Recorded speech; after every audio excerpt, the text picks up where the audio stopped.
Olá, meu nome é Leonardo e eu tô aqui para apresentar a atividade de pesquisa sobre o jogo Pokémon Fire Red. Falando um pouco do tema principal do jogo, ele é um remake do Pokémon Red e ele traz mecânicas clássicas refinadas juntamente com novas funcionalidades. Mantendo a essência dos RPGs da franquia, o jogador vai controlar um personagem do jogador de uma perspectiva aérea e participa de batalhas baseadas por turnos.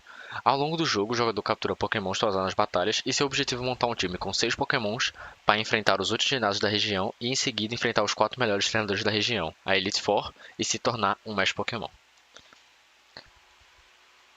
Ok, falando um pouco sobre a linha do tempo de Pokémon, a franquia Pokémon é muito extensa, tem muito mais jogos do que estão representados aqui.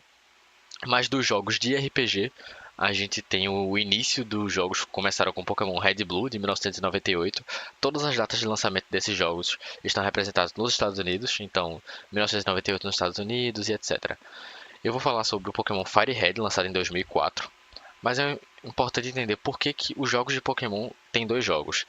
E igual tem o Red Blue, o Gold Silver e o Ruby Safire e o próprio Fire Red e Leaf Green. Eu vou tratar da versão Fire Red porque foi a versão que eu particularmente já joguei e que eu mais gosto. Mas basicamente os jogos se diferem em alguns pequenos detalhes dentro do jogo são diferentes, como por exemplo interações com o rival e etc. E alguns Pokémon são exclusivos de versão, como no próprio Fire Red você tem 3 ou 4 Pokémons que têm seus Pokémon semelhantes no Leaf Green, mas que um só tem no Leaf Green e o outro só tem no Fire Red. Também foram lançados diversos jogos, tanto para Nintendo DS, Nintendo 3DS, hoje atualmente na Nintendo Switch de Pokémon, mas que não estão representados aqui por tratar das versões mais antigas que foram lançadas para Game Boy Advance, Game Boy e Game Boy Color. Bom, falando um pouco sobre alguns elementos da mecânica de Pokémon, ele é um jogo 2D de RPG, onde você tem essa visão aérea do personagem e você pode andar livremente pelos locais onde você está autorizado a passar, como por exemplo os matos onde você encontra os Pokémons, como dá pra ver ali em cima. E essa gameplay está retratando mais o começo do jogo, onde você vai escolher o seu inicial, que é o seu Pokémon inicial, para você conseguir enfrentar outros Pokémon no mundo, capturar outros e também ir evoluindo ele até enfrentar os primeiros líderes de ginásio. Aí o professor está explicando para o jogador como funciona o mundo Pokémon, o que é uma Pokébola e etc. Coisas básicas do jogo que já dá para dar uma ideia bem legal. E basicamente o usuário é livre para dar uma explorada no laboratório e escolher o seu Pokémon. Ele vai dar uma olhada nos tipos do Pokémon que tem, que é o Bulbasaur que é tipo grama, o Squirtle que é tipo água e o Charmander que é tipo fogo. Ele vai escolher o Charmander e aí o seu rival, que é aquele outro NPC que está ali vestido de preto, vai vir e vai escolher o Squirtle, que é tipo água, que é o tipo contrário ao do seu Pokémon inicial. E isso é um ponto importante que eu vou citar mais pra frente, de como o balanceamento do jogo é feito entre esses tipos de Pokémon, porque os Pokémons têm diversos tipos e isso serve para eles entrarem em combate, como você está conseguindo ver na tela agora. Você vai enfrentar o seu rival na primeira batalha do jogo, onde ele vai ter um Pokémon que tem uma vantagem de tipo contra o seu, mas acaba que você consegue sempre vencer por ser a primeira batalha, né, e o jogo lhe ensinar como você deve batalhar. Você tem a interface de tanto feedbacks visuais como a vida do seu Pokémon, o level atual dele, quanto de experiência ele tem atualmente e os golpes, além de quanto de dano o golpe vai dar, você consegue ver isso com mais calma posteriormente. E aí dá pra gente dar uma olhada nos seguintes aspectos. No Pokémon você pode explorar essas rotas, né, que são os caminhos entre uma cidade e outra dentro do jogo, onde você pode desafiar outros treinadores e conversar com os NPCs também para interagir, ou para eles te darem itens, ou para te darem informações do que você deve fazer para prosseguir o jogo. E isso acaba sendo um dos pontos de balanceamento do jogo, essa questão de como você ganha experiência, quantidade de itens que você acha no mapa, como por exemplo ele acabou de achar um TM, que é basicamente um golpe que você pode ensinar para o seu Pokémon. E aí como a dificuldade das batalhas entre os NPCs, a dificuldade dos líderes de ginásio, como dá pra ver, ele entrou num centro Pokémon, que é basicamente você cura seus Pokémon, em cada cidade tem um. E aí, e do lado do centro Pokémon, tem um ginásio ali, que esse é um dos ginásios que você vai enfrentar pra conseguir ir avançando na sua jornada. Se você não enfrentar o ginásio, você não consegue avançar até certo ponto, porque você precisa desbloquear alguns golpes específicos para passar de etapas, ou então precisa ter a insígnia para entrar em algum prédio específico que você precisa acessar, então acaba sendo uma progressão bem legal e bem balanceada. Também o preço de economia do jogo, que é super importante, a questão de quanto você consegue comprar de itens de cura, itens de, por exemplo, acordar o Pokémon, que ele pode estar em estado de sono, paralisado e etc. E diversos itens desse tipo, além das próprias Pokébolas, que servem para você capturar outros Pokémon e ir formando seu time, sabe? E aqui tem um dos pontos bem legais do jogo, como por exemplo, para você acordar esse Pokémon que é o Snorlax, você precisa pegar um item que é a Pokéflauta, né, para você tocar uma musiquinha e acordar ele. E acaba que esse é um dos pontos muito importantes de Pokémon, que é a música. Muitos jogadores de Pokémon conhecem bastante todas as músicas e se envolvem porque acabam sendo músicas bem específicas e temáticas bem legais para ir te acompanhando na tua jornada.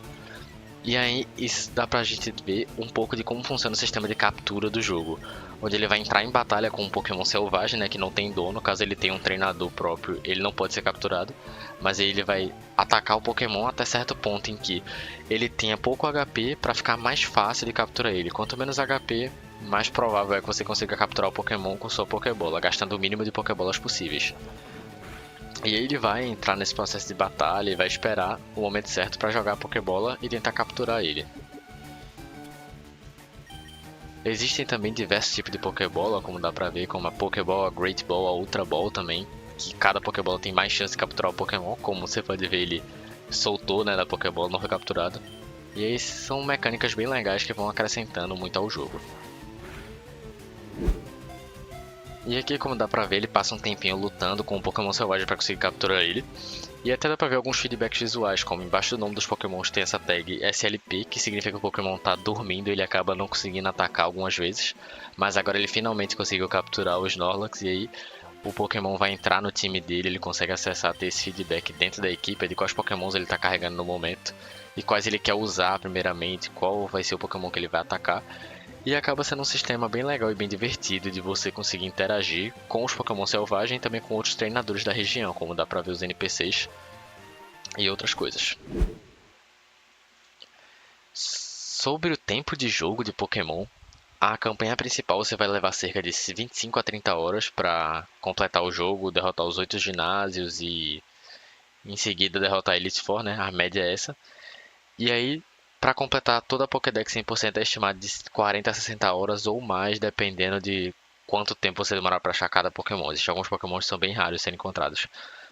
Já as tecnologias utilizadas, não se tem muita informação de como o jogo foi desenvolvido, isso não é muito publicado e de fácil acesso, mas especula-se que Pokémon tenha sido desenvolvido em C ou C++, essas versões antigas, né?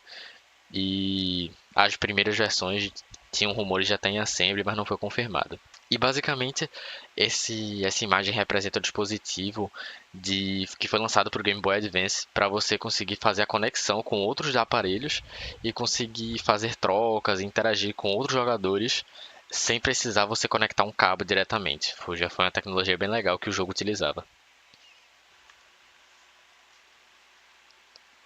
Sobre o desenvolvimento, é estimado que a equipe de desenvolvimento de Pokémon Fire Red envolveu cerca de 30 a 40 pessoas, já que a Game Freak sempre manteve uma equipe relativamente pequena, mas muito eficiente.